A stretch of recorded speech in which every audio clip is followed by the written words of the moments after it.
cars and not a lot of smog. Yeah. I see people sometimes running on busy streets, and I'm like, I don't think that's very Good. beneficial. Yeah. Okay, what about products?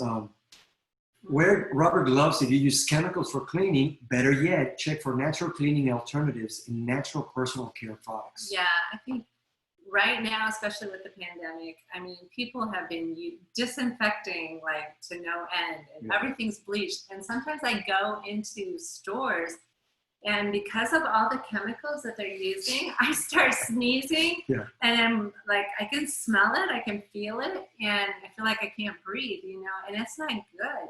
So you don't need to use bleach to get something clean. If you feel like you have to use gloves, because it can be absorbed through your skin. People think, oh, that's the other thing, right?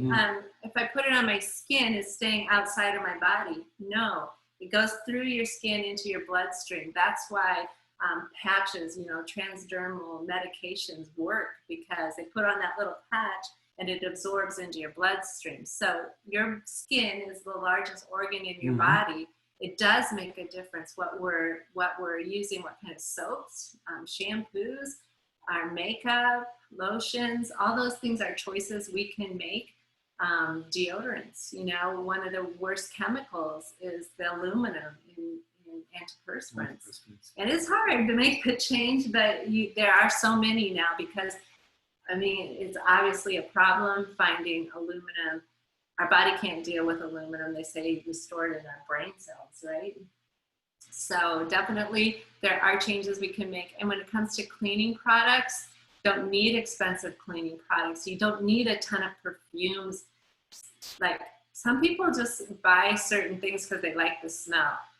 And when your whole house smells like it, or your clothes, you wash them.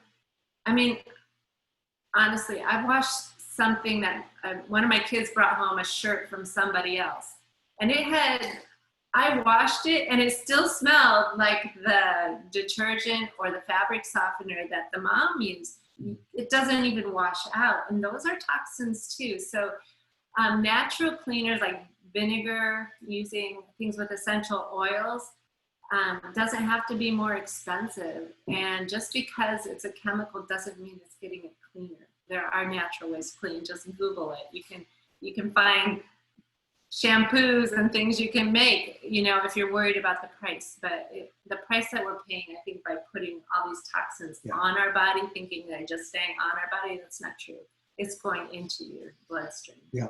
And the last recommendation, it's directly related to that.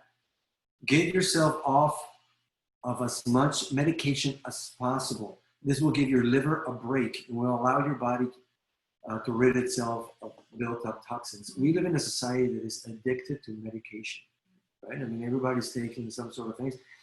And sometimes the medication to take away symptoms, I didn't finish the thought, they take a lot of things to just take away a symptom and not deal with a root problem. And many times the problem that the medication causes, it's even worse or contributes greatly to the problem itself, because your gut, your digestive system is where a lot of your intestinal flora, your immune system resides. So when you take so much medication, you're just destroying that natural flora. Yeah, I'm always amazed we don't watch much television, but I forget was it a football game or something that was on TV? And then the commercials for these drugs come on, and it's like showing this perfect, you know, healthy looking person outdoors having a great time, and saying you need to take this drug if you have this problem so that your life can be changed. But then the last, like, as long as that commercial was, it seems like the second half is all the side effects. And you just sit there and think, we are just, what are we thinking if we would put that in? But yeah, I guess because I don't know, I don't watch it all the time, but I guess you just hear it all the time and you just tune it out or something. But I'm like thinking, I would be so afraid to take that medicine when you hear the list of 1,000 side effects. So I mean, we just have to be aware that that's not good. You talked about it in another show in depth about those medications. Immediately, we live in a culture that take away the pain, take away the immediate symptom, and maybe your body's starting to tell you something, right? Like the one we're watching about not being able to sleep. These are some sleeping pills, and it can It can also give Cause you insomnia. depression, cause insomnia. I'm like, what? So trying to sleep, and one of the side effects is you may not be able to sleep. Yeah. But put it in your body somehow, it'll help. So consider that with your doctor. Yeah, talk to your doctor and really think about looking for a doctor that's into more natural medicine. Mhm. There are a lot, you Yes. know, that there are alternatives. If you're in the Dallas area, send us a message and we'll give you some tips. All right, now let's finish up with, we're not going to be able to get into, we're going to talk about air pollution, the environment, and then we're going to talk about outside of your home, then inside of your home in a little more depth, and then food and medication. Let's just talk about air pollution really quick. In rural America, pesticides, dust, and ozone contribute to the problem. Carbon monoxide from buses, cars, and airplanes, heavy metals and chemicals from factories and refineries, and smoke from agricultural fires and forest fires all contribute to the gaseous soup we breathe, says the author. Smog may also harm your arteries. A study from the University of Southern California's Keck School of Medicine showed that as levels of pollution rose, so did the thickness of plaque in the carotid arteries of the study participants. Carotid? It might be carotid. Okay.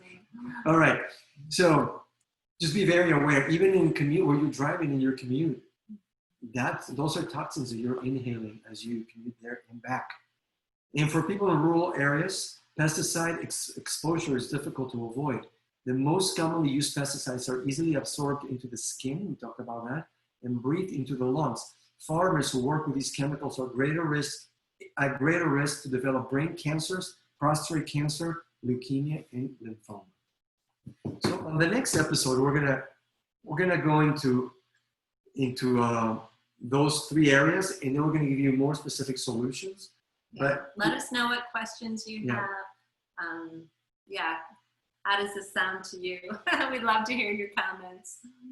Yeah, I know that this has been a journey for the last 30 years of our lives, trying to figure out how to live healthy. And sometimes, I mean, honestly, you know, rereading that chapter again before we did this discussion, I think, man, there's just areas it's so easy to slip into just what everybody else is doing or the easiest thing to buy and not think through. And there are changes. We can all make some changes. Yes.